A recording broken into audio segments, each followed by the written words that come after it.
Hello, people of the world, and welcome back to another episode of Mallardcraft. In the last episode, we finally built the cow farm that we've been talking about wanting to build, and I threw a Christmas present on the ground. I hinted at the thought that I wanted to use this for another project, and today, that's what we're going to do. And that involves the leather and a massive amount of sugarcane. Yep, we are going to go ahead and convert all of this sugarcane into paper. All right, and now with that, we have the 15 bookshelves. What do we need 15 bookshelves for, you might ask? Easy. Enchanting. We are gonna go set up our enchanting room. I need to clear some space in my inventory. This is a hot mess. For anyone who was actually keeping track, that was almost 3 stacks of sugarcane and close to 2 stacks of leather to make 15 bookshelves. It's quite ridiculous. It's 45 books altogether. And I kind of think that I want to build it out here somewhere. So for this one, I think we're going to roll a time lapse. Let's do it.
Well, there it is, the finished product.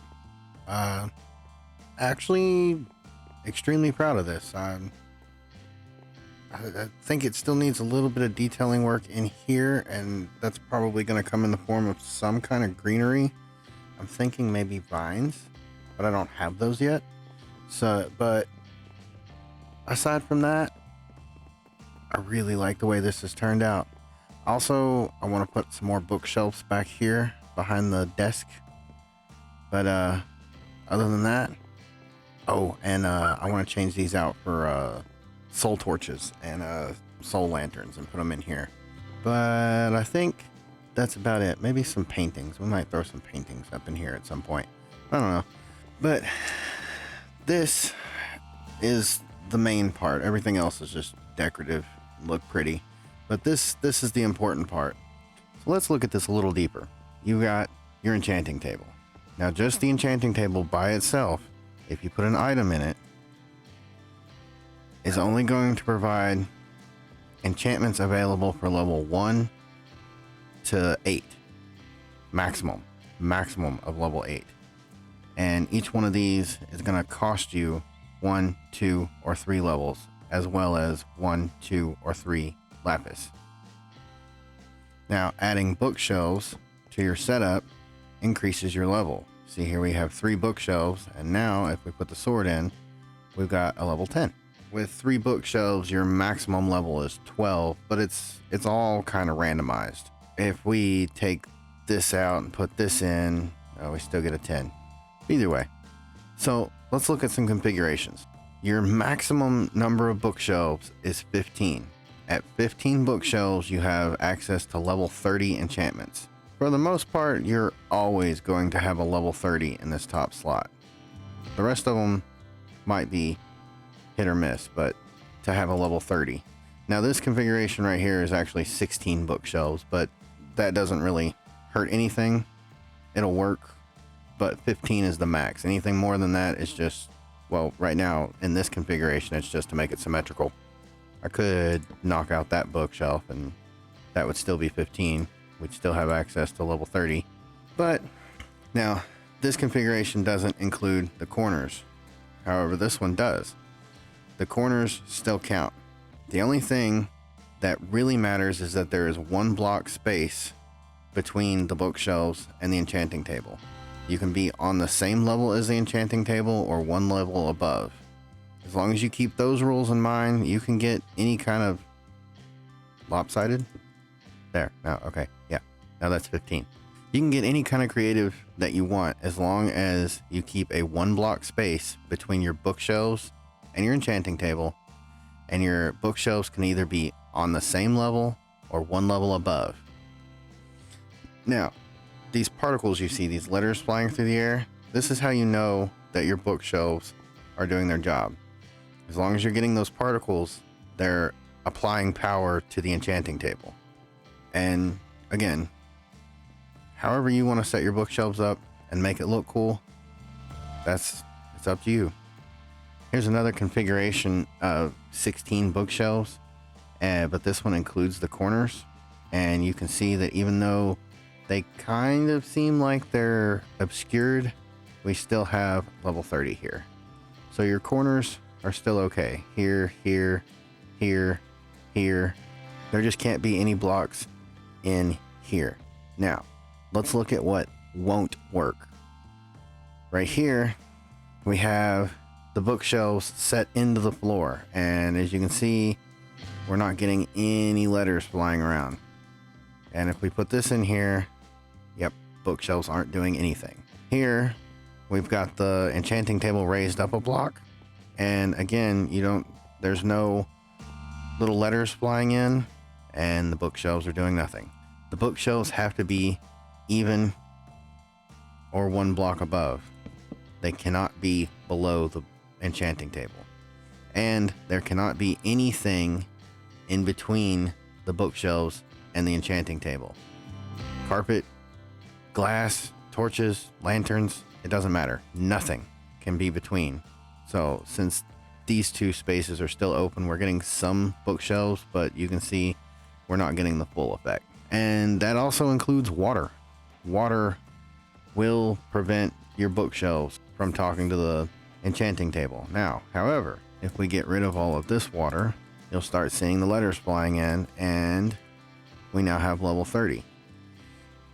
You can have water around the outside. Your entire enchanting setup can be waterlogged around the outside as long as there's no water between the bookshelves and the enchanting table. Now you can probably see that we've already done a little bit of enchanting, but let's see what we can get on this bow. Actually, yes! Yes! Yes! Well, that was a seriously lucky first enchant on a bow. That's pretty great. First go around, infinity, yes. So I have thrown together a very super simple skeleton farm here, and it is far from being efficient, but it took me about 2 minutes to do this. So we're going to do the most dangerous part here and go ahead and knock out these torches systematically, preferably. I want to avoid getting shot before we can get out of here. Oh, yep, see, like that. Go down in the hole.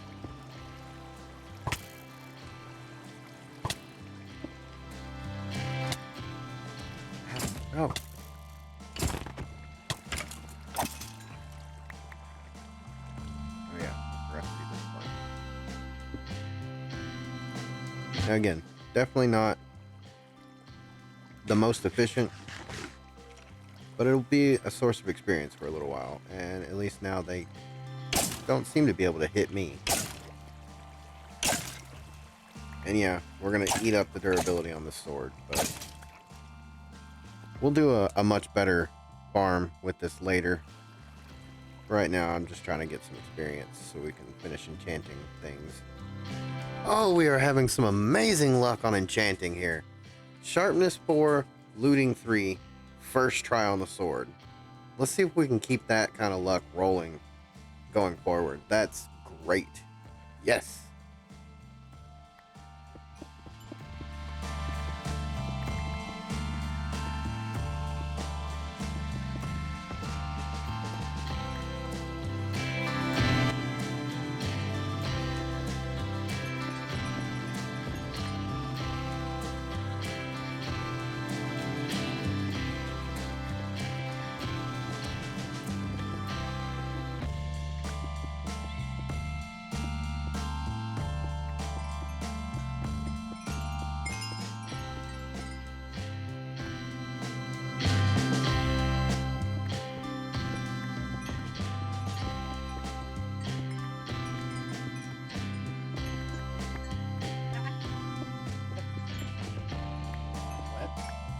So today's been way more lucky than last time. I cleared this chest out and started completely new. We did really good on the iron again, quite a bit of lapis, but this is the true prize for the day. Look at that, 31 diamonds. That's just today. Put that on top of what we already collected, and we've definitely got enough for a full set of armor now. So let's just go ahead and, ooh, we don't want 4 sets of pants. That would be bad. Let's just go ahead and do this. And there we go. Cover me with diamonds. Yeah. Pretty good thing too. This iron armor's taking a beating. But we're actually not going to put it on right now. We're going to wait, and we're going to get it enchanted first. Let's go work on that. So let's do one more little lesson about enchanting. And this is more of a little tip of how I do it. Get several pieces together, quite a bit of lapis, and enough levels. I don't currently have enough levels. I can only do 1 piece of armor. But we're going to look, and Depth Strider 3, that's something that I really like. Aqua Affinity is a really good one. That's going to be a tough choice. Unbreaking 3, Fire Protection. Again, that's going to be a tough choice because fire protection is going to come in handy with our next project. But I think we're going to go ahead and take the fire protection, cross our fingers, and see what else we get. Just fire protection. Well, so much for all the luck we've been having in this world. Hey, it's better than nothing. Plus, we've got the grindstone right there. We could disenchant that and try again. But now we can go through, and we don't have enough levels to do it, but we can look and see. Blast protection, meh. Blast protection, meh. Protection, wow. Okay, we might be disenchanting that. But for now, I'm gonna put, and this is the great part about having the barrels, I'm gonna keep this stuff in here for now, along with a little bit of the lapis, and we're gonna go get some more XP. Just a quick flex here, and proof that I still have yet to die on this server, though we haven't really done anything particularly dangerous either. But time played, 0.92 days. Time since last death, 0.92 days. That's 0 deaths. I don't see any other way to track that. I figured there would be a death statistic, but not that I see. So I slightly expanded on that grinder setup that I did a minute ago, and I brought them out just a little bit further so that this place is AFKable now. And the skeletons will continue to spawn because we're getting them away from outside of the spawning zone of the spawner. So you have to get in for any kind of spawner. You have to get your mobs. I think the minimum is 4 blocks away, but I always do at least 5 blocks away from the spawner as quickly as you can, so that it'll continue to spawn more. As long as there's in this case, no skeletons within 5 blocks of that spawner, it'll spawn more skeletons. And then you can get pile-ups like this and just sit here and wail on them. It's basically unlimited experience. Now, I don't have the greatest sword, and if I felt like actually putting the time into doing a drop shaft, I can make these guys a one-hit kill, but I'm not feeling that motivated right now. I don't need that much experience. So, and the loots from this are pretty good. I mean, arrows, I've got an infinity bow already, so you know, the bows, ever since the update that made it to where you can make dispensers from used bows, this is OP. The enchanted bows, that's just another source of experience. We'll take those to a grindstone and disenchant them, get some of the experience back. But this is what we really want, the bones. Bone meal is amazingly useful in different types of farms, but I really like building with bone blocks too, so that's just a bonus. Also, one more thing to keep in mind if you're going to set up any kind of spawner is that you, the player, have to be within 16 blocks of the spawner for it to spawn. So right here, we're only carting them, you know, just a few blocks away, just so that we can spawn more. So we're definitely within the 16 blocks. But if we were going to set up something a little bit bigger, which we probably will later in the season, just not right now, just keep in mind, you the player have to be within 16 blocks for it to spawn more. You know what the best part is about having already put in the grind to build an enchanting room? It's really not that hard to build another one now. So instead of running back and forth between the one we built up there and this to enchant things, I just built another one down here. This one's not fancy. I might do some decorating in between killing skeletons. So now I am going to sit down here and work on collecting some experience and getting, I put it in here, getting all this diamond gear enchanted up. The next episode, I believe we are ready to venture into the Nether. That's right. Finally, we're going to go do something that's actually kind of dangerous. Very dangerous. I hate going to the Nether. It's not that bad anymore, honestly. It used to be a lot worse. I really like the Nether since 1.16, but that's just me. So for now, I'm going to end the episode here. I hope you guys did enjoy the episode. If you did, hit that like button for me. If you don't mind, go ahead and consider subscribing. I'll catch you next time. Until then, I am the Dirty Ducky, and I'm out.